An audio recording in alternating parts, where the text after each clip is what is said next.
Hello everyone, welcome to the 39th World Congress of Poets to be organized at Kit and Kiss, Bhubaneswar, Odisha. The president of the Congress, Dr. Samantha, has brought this Congress to India. It's happening for the third time in India and the very first time in Odisha. This 50th year of World Congress of Poets, the Golden Jubilee edition, is celebrated in Odisha. Poets from 82 countries, more than 1,000 poets from all over India, and a lot of eminent writers and poets from Odisha are going to participate in the Congress.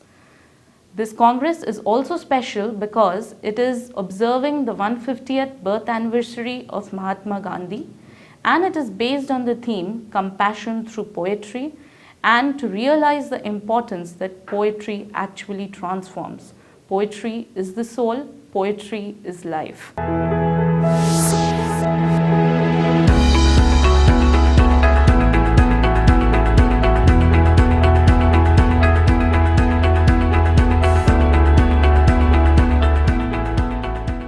This World Congress of Poets will be a melting pot of a lot of poets from India and abroad. Today, we'll talk with Dr. Jacob Issac from South Africa. He's written wonderful poetries and published a lot of books. Those are translated in Spanish by another Nobel Peace Laureate called Dr. Ernesto Cahan. And his major genre of poetry is brain and mind. Welcome, sir. Good morning. You are in India to attend the World Congress of Poets. So please briefly describe about the World Congress of Poets and the parent body, World Academy of Arts and Culture. World Academy of Arts and Culture, for me, is a source of inspiration. I attended few programs in different parts of the world. So always, I remember, I told you, it's a source of inspiration to me. And like me, many other people are also inspired by World Academy of Arts and Culture. Especially the approach, the motto behind World Academy of Arts and Culture is very simple, very simple and humble, but it is very difficult to achieve. Peace and brotherhood. That is the motive of the organization. And usually we are not evaluating the poet's ability to come and attend the program. We are giving chance freely. So we are considering others. We are considering fellow poets. We are considering fellow men. That kind of a thing. That kind of a philosophy we have. And so I am personally very happy to be with, associate with them.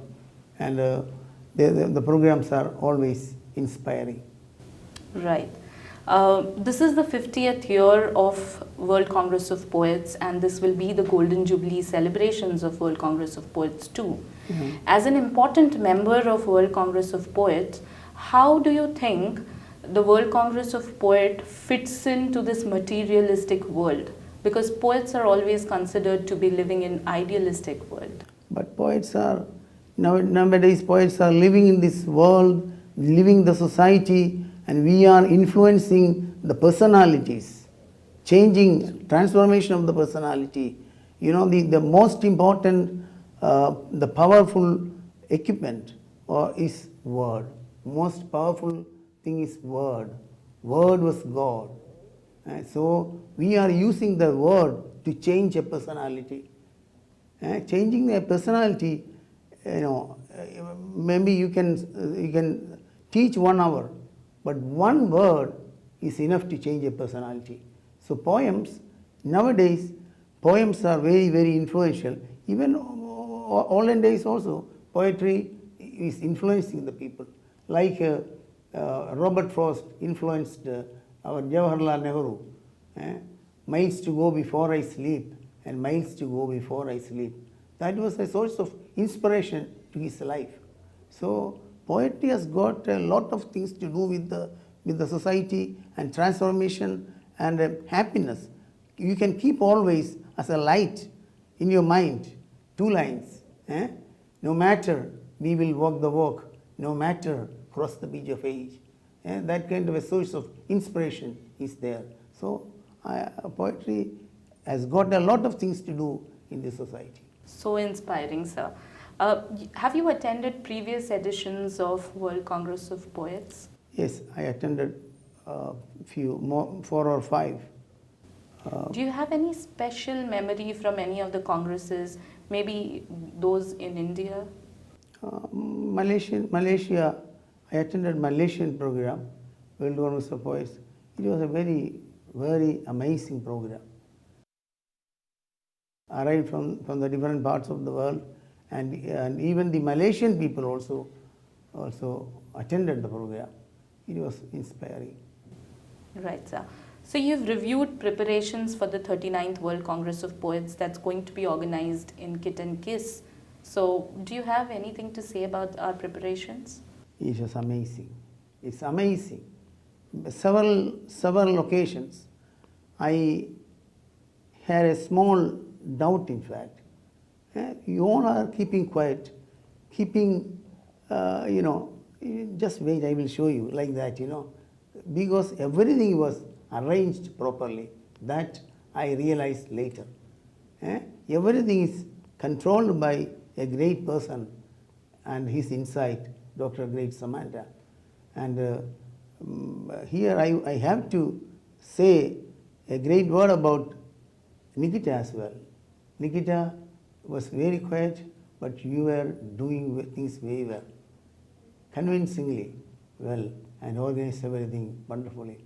So, World Academy of Arts and Culture is always thankful, grateful, and we submit our emotional signature. Absolutely. Thank you so much, sir. That's so emotional for me too. Dr. Samantha is the soul of this Congress. He's brought this Congress to India. It's happening in India for the 3rd time, and it's for the first time that it's happening in Odisha. All the poets in Odisha across India are very excited about this Congress. Are you excited too to meet a lot of delegates? Yes. Here I have to mention a few words about Dr. A. Samantha. When we discussed this matter about the World Congress of Poets, in fact, first it initiated by Dr. R.K. Das, and he agreed with great confidence and joy.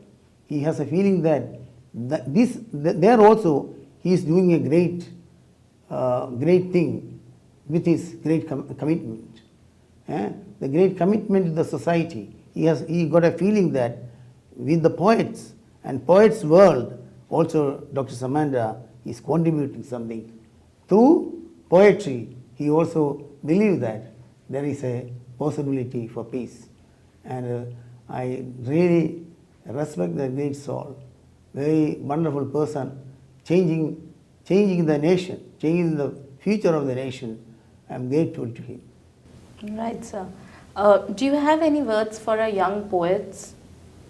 Young poets, they write well nowadays. I observed, several young poets, they write very well. Nowadays they know the difficulty of the world. Nowadays they know the difficulty of the mind. So I feel even the college level, the school level and the college level, university level, they are managing very well, they are expressing their psychological difficulties, their their future uncertainty, strange attitude, all those things they are attending and they are doing very well. There is future for poetry. There is future for poetry. Poetry was disturbed because of several reasons. School level, poetry was not sufficiently supported by the teachers. Teaching a poetry and asking the child to by heart within 1 hour or 2 hours or a night, it was very difficult. The children were unhappy and desperate with the poetry. Now which is changed. One day, one person told me, "Uncle, I don't like poetry." I asked him why. He told me that is because when I was a student, it was very difficult to study by heart poetry. So whenever you write a poem, you give something, a message to the society. That two lines should stay in the reader's mind. That is very important. If that is the way the poetry will, people will, love poetry. They will recite poetry. They will, like Dylan Thomas, Walt Whitman, very influencing poet, very influencing poem. So definitely poetry has got future, and the children are very fond of poetry. They are very capable of doing that. Right. So there is future for poetry, and with this message, I thank Dr. Issac to be here with me. Thank you so much, sir. Hope you have a wonderful time at the 39th World Congress. Thank you so much. Thank you very much for this wonderful opportunity. Thank you, sir. Thank you.